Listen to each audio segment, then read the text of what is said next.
kesempatan kali ini insya Allah saya akan menjelaskan tentang iblis, asal muasal iblis, dan ya segala sesuatu yang berkaitan dengan iblis insya Allah. Sahabat-sahabatku yang dirahmati Allah Subhanahu wa Ta'ala, sebagai penyegaran kita sama-sama ketahui bahwa iblis itu mempunyai arti yang berputus asa, yang jauh dari rahmat Allah, ya. Berputus asa dari rahmat Allah itu adalah iblis. Dan mungkin kalau kita baca sejarah tentang iblis, ya, yang sebagaimana Allah firmankan di berbagai macam surah, ya. Jadi cerita iblis itu enggak Allah cantumkan dalam salah satu surah Al-Quran, tapi ada beberapa surah Al-Quran yang Allah menjelaskan tentang iblis. Ada di surah Al-Baqarah, ada di surah Al-Hijr, dan lain sebagainya. Berkaitan dengan sejarah iblis ini erat kaitannya dengan sejarah diciptakannya bapak moyang manusia, yaitu Adam alaihissalatu wassalam. Sahabat-sahabatku dirahmati Allah Subhanahu wa Ta'ala, iblis itu memang mempunyai kedudukan yang sangat tinggi sebelum iblis itu ingkar dengan perintah Allah. Kenapa saya katakan demikian? Karena memang ayat Quran itu hanya menyebutkan salah satu makhluk jin yang bernama iblis sajalah yang diizinkan untuk tinggal di surga. Bahkan kedudukannya disejajarkan dengan para malaikat. Nah, ini bisa kita ambil salah satu firman Allah Subhanahu wa Ta'ala di dalam beberapa ayat suci Al-Quran, yang ketika Allah menciptakan Nabi Adam, Allah berfirman kepada malaikat untuk sujud kepada Adam.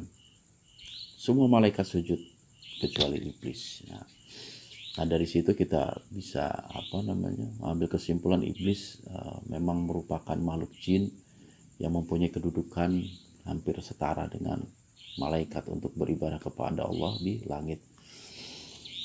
Lantas apa sih yang membuat jin itu sampai Allah izinkan tinggal di langit bersama para malaikat, ya, tinggal di surga untuk beribadah kepada Allah Subhanahu wa Ta'ala? Ini apa yang menyebabkan iblis mendapatkan kedudukan sedemikian tinggi? Nah, sebelum saya menjelaskan tentang apa yang menyebabkan iblis memiliki kedudukan yang tinggi di sisi Allah Subhanahu wa Ta'ala, sebelum beliau dicap kufur, kafir, durhaka, dan lain sebagainya, saya akan sedikit menjelaskan tentang ada beberapa pertanyaan juga yang dilontarkan ke saya gitu, terutama di saat pengajian gitu, tentang mereka nanya nama asli dari iblis itu sendiri. Nah, ini sangat menarik ya, karena memang di antara kita ya mungkin juga penasaran, iblis itu nama asli atau memang gelar atau julukan gitu. Sebab kalau dari kata dari segi bahasa aja, iblis itu yang berasal dari ablasa, yang artinya yang berputus asa, ya nggak mungkin kalau memang dari awal itu namanya iblis. Pasti ada sebelum dia ingkar, sebelum iblis ini ingkar, ada satu nama gitu yang bukan iblis gitu loh. Nah, ini yang menarik. Nah, kalau kita melihat pendapat beberapa ulama gitu, memang banyak sekali yang mengatakan, termasuk Imam Ghazali ya, mengatakan bahwa nama asli iblis itu adalah Azazil. Bahkan Ibnu Abbas yang dinukil dari kitab tafsir Ibnu Katsir juga mengatakan bahwa nama asli iblis adalah Azazil. Walaupun ada menyebut nama-nama lain gitu, seperti Al-Harith, ada juga Al-Jan, dan lain sebagainya. Cuman dari apa yang saya tahu dan apa yang saya baca gitu, hampir rata-rata itu ulama-ulama tafsir menukil dari perkataan Ibnu Abbas ya.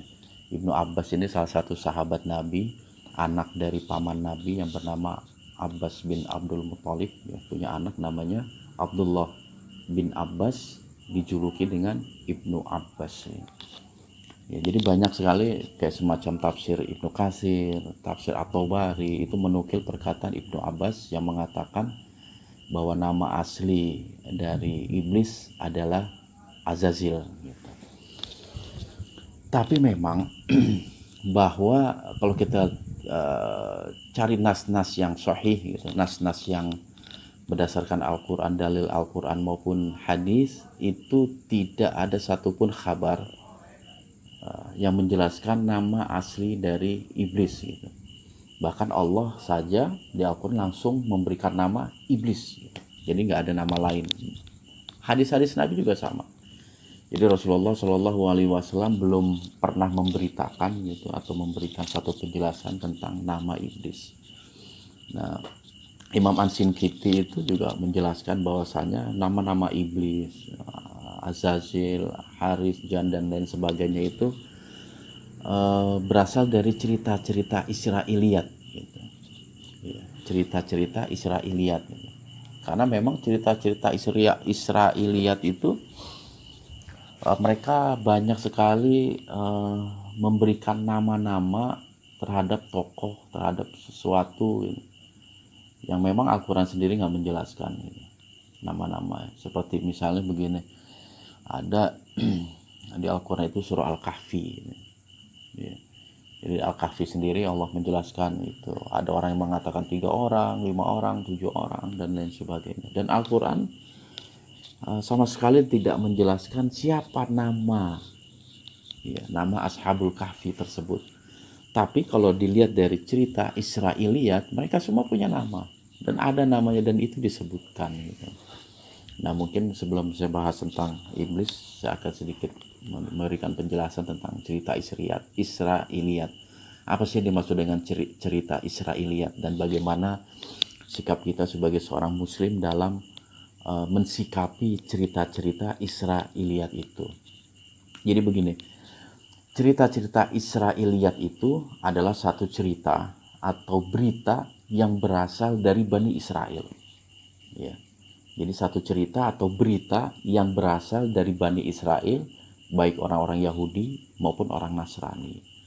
Jadi sumber atau asal dari cerita Israiliyat itu dari mereka orang-orang Yahudi ataupun Nasrani. Baik mereka yang masih beragama nenek moyangnya maupun orang-orang Yahudi itu yang telah memeluk Islam gitu. Jadi mereka belum bisa melupakan atau menghilangkan cerita-cerita yang memang yang menjadi sandaran mereka sudah turun temurun gitu. Itu cerita Israiliyat. Lantas bagaimana sih sikap kita ini yang terpenting itu. Sikap kita sebagai seorang muslim dalam menanggapi cerita-cerita Israiliyat. Sedikit saya jelaskan bahwasanya dalam ajaran Islam itu cerita Israiliyat itu terbagi menjadi 3 ya. Jadi sikap kita terhadap cerita Israiliyat itu menurut ajaran Islam itu terbagi menjadi 3. Yang pertama adalah ada cerita-cerita Israiliyat itu yang dibenarkan di dalam Islam. Tapi cerita Israiliyat yang dibenarkan di dalam Islam tentu setelah melalui proses sabda Rasulullah Shallallahu Alaihi Wasallam. Sebagaimana yang tercantum dalam salah satu hadis qudsi dari Ibnu Mas'ud, bahwasanya ada seorang pendeta Yahudi yang mendatangi Rasulullah Shallallahu Alaihi Wasallam dan mengatakan, "Wahai Muhammad, kami mendengar bahwasanya Allah menjadikan langit dari 1 jari dan semua makhluk juga di salah satu jarinya. Dan setelah Allah menciptakan semuanya, Allah berfirman, akulah raja." Nah, mendengar perkataan pendeta Yahudi tadi, lalu Rasulullah Shallallahu Alaihi Wasallam tertawa. Ya, kalau menurut Ibnu Mas'ud itu sampai terlihat gigi geraham beliau karena membenarkan perkataan pendeta tadi. Lalu Nabi Shallallahu Alaihi Wasallam membacakan firman Allah Ta'ala yang tercantum di dalam surah Az-Zumar ayat 67 yang artinya, Mereka tidak mengagungkan Allah dengan pengagungan yang semestinya, padahal bumi seluruhnya dalam genggamannya pada hari kiamat, dan langit digulung dengan tangan kanannya. Maha suci Tuhan dan maha tinggi Dia dari apa yang mereka persekutukan. Hadis ini diriwayatkan oleh Imam Bukhari, hadis nomor 4811, dan di Sahih Muslim hadis nomor 2786. Nah, dari hadis qudsi tersebut itu ada sebuah pembenaran dari cerita Israiliyat, cerita dari pendeta Yahudi tadi. Yang kedua itu ada cerita Israiliyat yang didustakan dalam ajaran Islam. Jadi status cerita itu adalah batil, sesat, dan tidak boleh dijadikan sebagai pedoman kita. Wajib kita mengingkari itu. Misalnya cerita-cerita tentang bahwasanya Nabiullah Isa adalah anaknya Allah, putra Allah, dan lain sebagainya. Itu termasuk cerita-cerita Israiliyat yang wajib kita ingkari dan kita anggap batil gitu. Atau ada juga cerita Israiliyat itu yang terkenal juga. Jadi kalau kata orang-orang Yahudi itu, barang siapa ketika seorang suami mendatangi istrinya dari arah belakang, maka anaknya itu pasti akan juling. Nah, itu juga cerita Israiliyat dari orang-orang Yahudi. Padahal Allah Subhanahu wa ta'ala berfirman di dalam surah Al-Baqarah ayat 223 yang berbunyi, nisa'ukum harsul lakum fa'tu harsakum anna syi'tum. Jadi istri kalian adalah ladang bagi kalian, maka datangilah ladang kalian dari mana saja yang kalian inginkan. Nah, itu salah satu contoh cerita-cerita Israiliyat yang sifatnya itu batil gitu, yang sifatnya itu harus kita tolak gitu. Dan yang terakhir, yang ketiga adalah cerita Israiliyat yang tidak dibenarkan dalam Islam dan juga tidak didustakan dalam Islam. Artinya itu status berita ini di tengah-tengah. Artinya kita boleh mengambil sebagai wawasan, pengetahuan, tidak boleh kita imani, kita yakini keberadaannya itu atau kebenaran berita itu. Masalah ini Rasulullah Shallallahu Alaihi Wasallam juga bersabda dari Abu Hurairah radhiyallahu an, beliau mengatakan, orang ahli kitab membaca Taurat dengan bahasa Ibrani dan menafsirkannya dengan bahasa Arab kepada kaum muslimin. Jadi Abu Hurairah itu menceritakan satu keadaan kepada Rasulullah Shallallahu Alaihi Wasallam, bahwasanya ada orang Yahudi ini menceritakan Taurat. Mereka menggunakan bahasa Ibrani, dibacakan Taurat sesuai dengan bahasa Ibrani, kemudian ditafsirkan dengan bahasa Arab kepada kaum muslimin, sahabat-sahabat pada waktu itu. Kemudian Nabi Shallallahu Alaihi Wasallam bersabda, jangan kalian membenarkan ahli kitab dan jangan pula mendustakannya. Namun ucapkanlah, kami beriman dengan kitab yang diturunkan kepada kami, yaitu Al-Quran, dan kitab yang diturunkan kepada kalian, yaitu Taurat. Hadis diriwayatkan oleh Imam Bukhari. Artinya apa? Dari sabda ini jelas sekali, jangan sekali-kali kalian membenarkan ahli kitab dan jangan pula mendustakannya. Artinya apa? Kita harus ada check and recheck lah tentang kebenaran, tentang cerita-cerita Israiliyat. Apakah sesuai dengan Al-Quran dan hadis sabda Rasulullah Shallallahu Alaihi Wasallam. Dan jikalau tidak ada kaitannya dengan atau penjelasan dari Al-Quran maupun hadis, hanya sekedar wawasan, jangan kita imani, kita yakini kebenarannya itu. Dan dalam syarat kita, tetap kita dibolehkan untuk menceritakan berita atau cerita-cerita Israiliyat tanpa ada tujuan sebagai sandaran kebenaran ini. Jadi kalau ada yang bertanya, terus bagaimana kita boleh nggak menceritakan cerita-cerita Israiliyat? Boleh. tanpa harus kita imani gitu. Lagi pula kebanyakan itu cerita-cerita Israiliyat itu menceritakan sesuatu yang nggak terlalu penting atau nggak terlalu besar gitu. Wah, mereka banyak berkisah tentang nama-nama saja, nama si A, nama si B, kota si A, kota si B gitu loh. Misalnya gua Ashabul Kahfi itu ada di mana gitu. Itu cerita-cerita seperti itu yang sekedar wawasan atau pengetahuan kepada kita. Karena begini, karena Rasulullah Shallallahu Alaihi Wasallam juga pernah bersabda, sampaikanlah dariku meskipun hanya satu ayat. Sampaikan kabar dari Bani Israel dan tidak perlu merasa berat. Siapa yang berdusta atas namaku, hendaknya dia siapkan tempatnya di neraka. Hadis riwayat Bukhari. Artinya begini, yang nggak boleh itu, yang nggak boleh ketika kita mendapati satu kabar, satu cerita, satu berita yang asalnya dari Israiliyat, jangan sekali-kali kita mengatakan ini berasal dari Rasulullah. Ini yang harus kita waspadai. Atau kita katakan ini berasal dari hadis Nabi. Karena kalau sampai berani kita mengatakan seperti itu, maq'adahu minan nar. Kata Rasulullah, siapkanlah tempat dudukmu di neraka. Jadi kita nggak boleh sama sekali menyandarkan cerita-cerita Israiliyat itu kepada sabda Rasul. Jadi betul-betul kita harus check and recheck. Ya, begitu ada kabar kita check and recheck apakah ini hadis ataukah ini hanya cerita atau dongeng Israiliyat belaka gitu. Ya.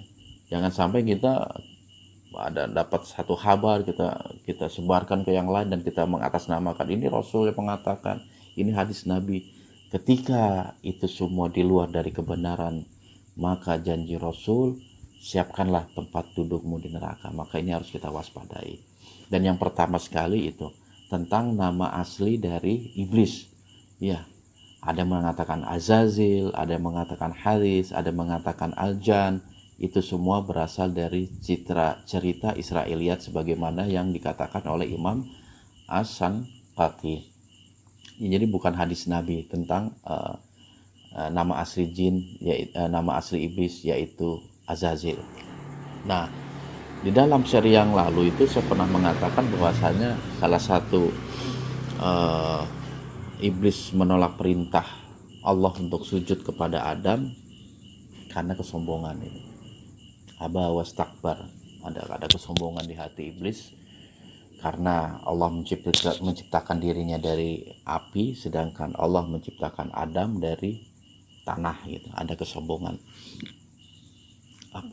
Ana khairumin gitu. Bahwasanya aku ini lebih baik dari Adam. Lantas yang jadi pertanyaan, apa betul bahwasanya api itu lebih baik dari tanah? Atau ini hanya persepsi atau dugaan iblis saja gitu? Yang jelas Al-Quran ataupun hadis Nabi itu tidak ada satupun yang mengisyaratkan bahwasanya api lebih baik dari tanah. Bahkan kalau kita mau berpikir secara ilmiah, secara yang berdasarkan ilmu, kegunaan api itu hanya untuk membakar, memusnahkan segala sesuatu, dan mempunyai sifat mudah terombang-ambing dengan angin. Itu salah satu sifat-sifat tanah api.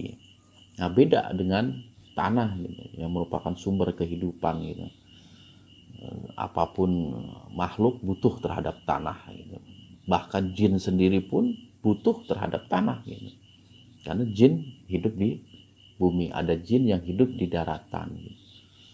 Tanah mengandung berbagai macam unsur yang bermanfaat gitu. Makanya sebenarnya alasan iblis karena mengatakan aku ini lebih baik dari Adam karena Allah menciptakan aku dari api dan Adam dari tanah, itu sebenarnya satu alasan yang tidak masuk akal gitu. Nah, sahabat-sahabatku yang dirahmati Allah Subhanahu wa Ta'ala, sedikit saya akan ceritakan tentang kedudukan iblis. Kenapa iblis bisa sampai memiliki kedudukan yang tinggi di langit. Di dalam surah Al-Baqarah ayat yang ke-30 Allah Subhanahu wa Ta'ala berfirman, A'udzubillahi minasyaitonir rajim, Wa idh qala rabbuka lil malaikati inni ja'ilun fil ardi khalifah. Qalu ataj'alu fiha man yufsidu fiha wa yasfiku dima wa nahnu nusabbihu bihamdika wa nuqaddisu lak. Qala inni a'lamu ma la ta'lamun. Jadi keingkaran iblis ini berawal dari sini, ya, berawal dari firman Allah Subhanahu wa taala di hadapan para malaikat, ya. Yang pada saat itu pun iblis ada di antara para malaikat. Jadi iblis juga mendengar, ya, apa yang difirmankan oleh Allah Subhanahu wa taala. Wa idz qala rabbuka lil malaikah. Dan ingatlah ketika Allah Subhanahu wa taala berfirman kepada para malaikat, Inni ja'ilun fil ardi khalifah. Sesungguhnya aku akan menjadikan atau menciptakan seorang khalifah di muka bumi. Ya, jadi intinya itu. Inni ja'ilun fil ardi khalifah. Khalifah itu artinya pengganti, ya. Jadi seseorang yang diberikan sebagai pengganti, yang diberikan amanah untuk memakmurkan, ya, untuk menjaga khalifah itu. Asal katanya itu pengganti. Makanya kalau dalam Islam itu dalam khilafah itu dipimpin oleh seorang khalifah. Khalifah itu yang merawat, yang mengatur, yang memelihara, dan sifatnya berganti khalifah itu. Antara khalifah yang satu dengan khalifah yang lain, nah itu maka disebut khalifah, pengganti. Lantas para malaikat ini bertanya kepada Allah Subhanahu wa taala di ayat selanjutnya ini. Qalu ataj'alu fiha ma yufsidu fiha wa yasfiku dima wa nahnu nusabbihu bihamdika wa nuqaddisu lak. Qala inni a'lamu ma la ta'lamun, kata Allah itu di akhir ayat. Jadi para malaikat bertanya, wahai Tuhanku, apakah engkau akan menciptakan makhluk gitu, ma yufsidu fiha, yang makhluk itu nanti akan memberikan kerusakan gitu, wa yasfikud dima, dan juga makhluk itu akan menumpahkan darah di bumi gitu. Jadi dua yang ditanya malaikat, wahai Tuhan Allah, apa engkau akan menciptakan makhluk lagi yang pasti akan membuat kerusakan dan juga akan menumpahkan darah di bumi?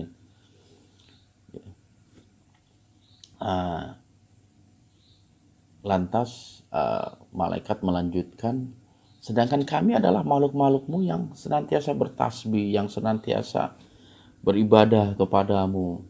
Lantas Allah jawab, qala inni a'lamu ma la ta'lamun. Sesungguhnya aku ini lebih tahu, sedangkan engkau tidak mengetahui. A'lamu ma la ta'lamun. Jadi awal kesombongan iblis terhadap Adam itu karena kemuliaan Adam dibanding iblis ini. Jadi Allah menganggap Adam itu makhluk yang lebih mulia dibanding iblis. Karena pada dalam ayat selanjutnya itu di surah Al-Baqarah itu mereka semua lalu disuruh sujud kepada Adam. Ya. Wa idz qala rabbuka lil malaikati isjudu li Adam fasajadu illa iblis. Dan ingatlah ketika Tuhanmu memerintahkan kepada malaikat untuk bersujud kepada Adam. Ingat, sujud di sini bukan penyembahan, ya, bukan malaikat disuruh menyembah Adam atau iblis disuruh menyembah Adam, bukan.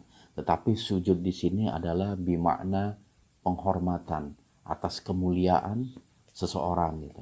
Kalau zaman dulu itu masih dibenarkan gitu. Dan kalau kita lihat cerita-cerita zaman dulu itu bentuk-bentuk penghormatan kepada seseorang itu berbagai macam, banyak sekali. Dan pada waktu itu salah satu bentuk penghormatan yang paling tinggi adalah kita bersujud gitu. Kalau zaman dulu gitu ya. Jadi begitu. Awal dari kesombongan Adam adalah ketika diperintahkan untuk sujud, kesombongan iblis itu diperintahkan sujud kepada Adam. Nah, di dalam tafsir Ibnu Katsir, Ibnu Qatadah itu mengatakan bahwa sesungguhnya iblis itu awalnya itu iri dan dengki atas kemuliaan Adam yang Allah jadikan sebagai khalifah. Ya. Karena memang iblis sudah tahu nih Allah Allah menciptakan Adam itu sebagai khalifah, sebagai pengganti yang nantinya akan memelihara, merawat, memakmurkan bumi. Gitu.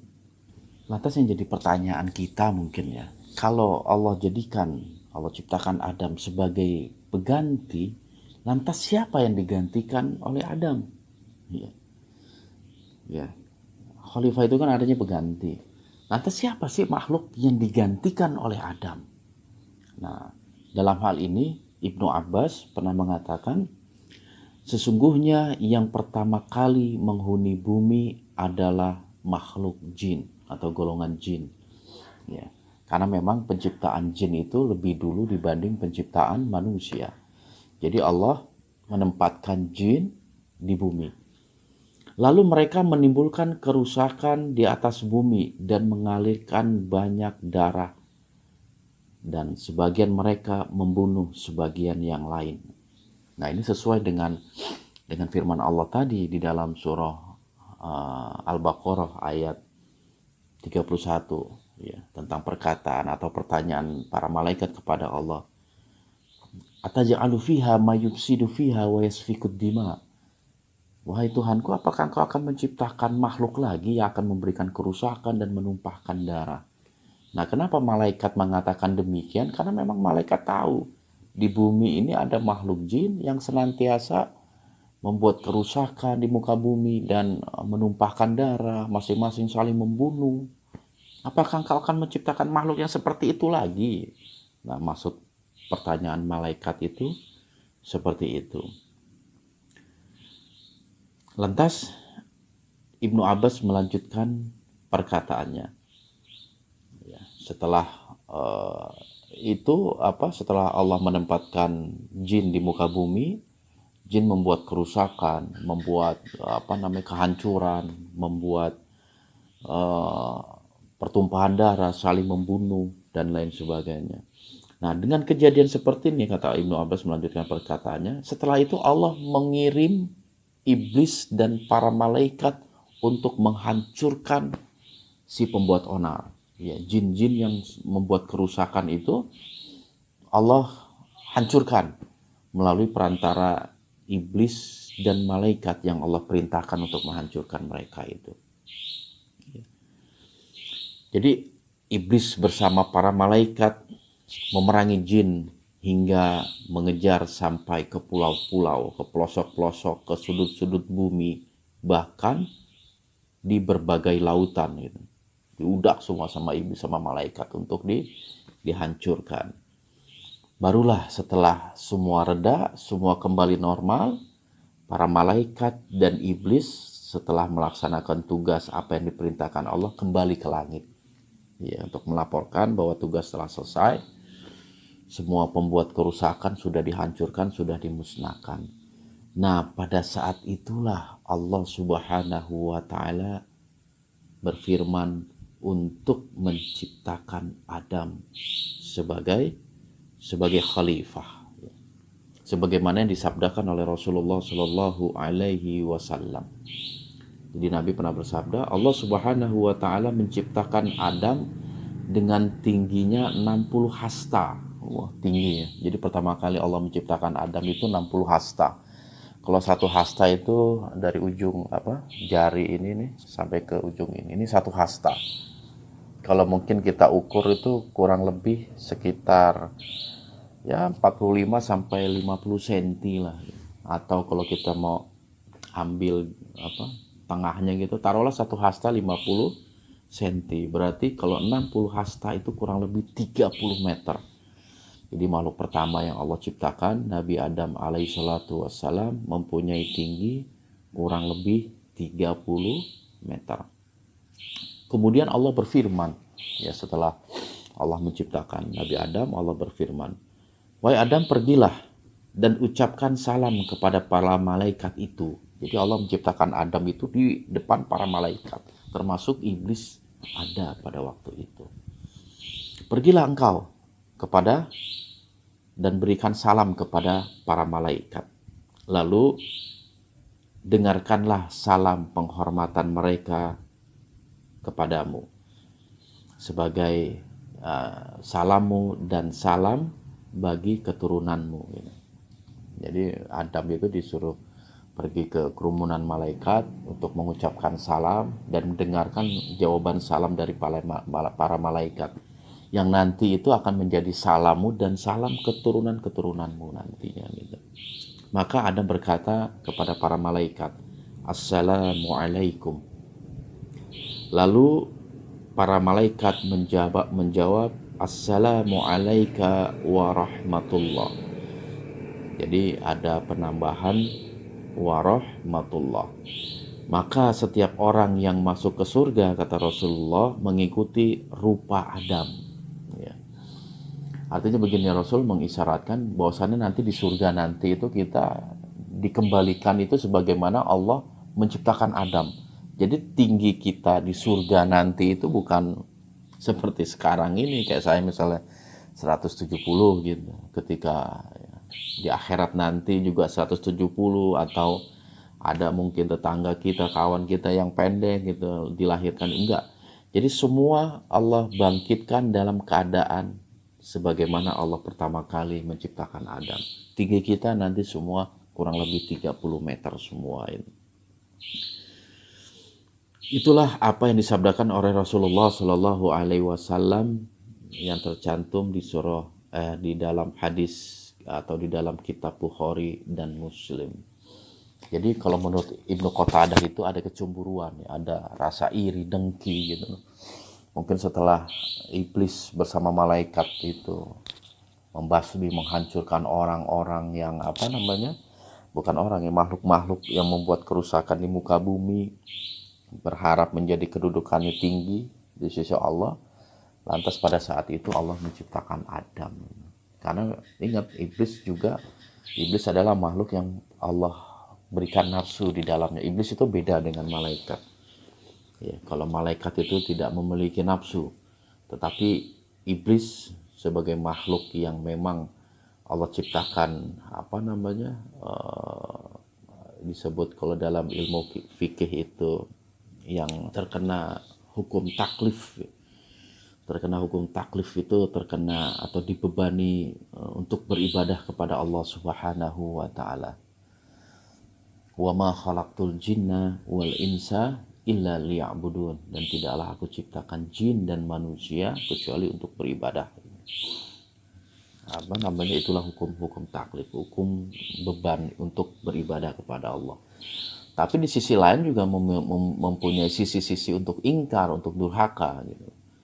Karena memang Allah menciptakan surga dan neraka itu untuk dua makhluk tadi, untuk jin dan manusia. Baik kalau kedua makhluk ini ingkar kepada Allah, masuk ke neraka, siapa yang taat akan dimasukkan ke surga. Sedangkan malaikat itu tidak terkena hukum taklif dia.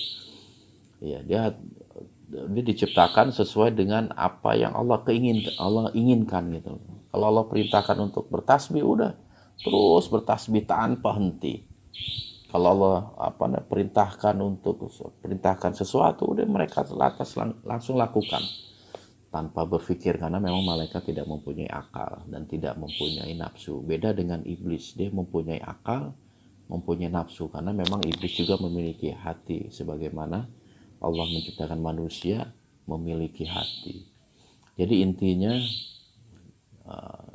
kurang lebih seperti itu kalau menurut Ibnu Qatadah itu. Awal kesombongannya iblis itu karena dia merasa makhluk yang mulia, dia telah beribadah kepada Allah, menjalankan perintah Allah semuanya. Kok tiba-tiba Allah perintahkan untuk memberikan penghormatan kepada makhluk yang baru yang bernama Adam. Bahkan Adam sebagai khalifah lagi, sebagai pengganti gitu. Ya, sebagai pengganti makhluk-makhluk yang ada di muka bumi. Itulah awal dari kesombongan. Nah, semuanya ini Allah uraikan secara indah itu di dalam surah Shad. Mungkin nanti akan saya sedikit jelaskan ceritanya itu, perjalanan iblis sampai iblis itu diusir dari surga. Ya, insya Allah nanti saya akan jelaskan sedikit demi sedikit.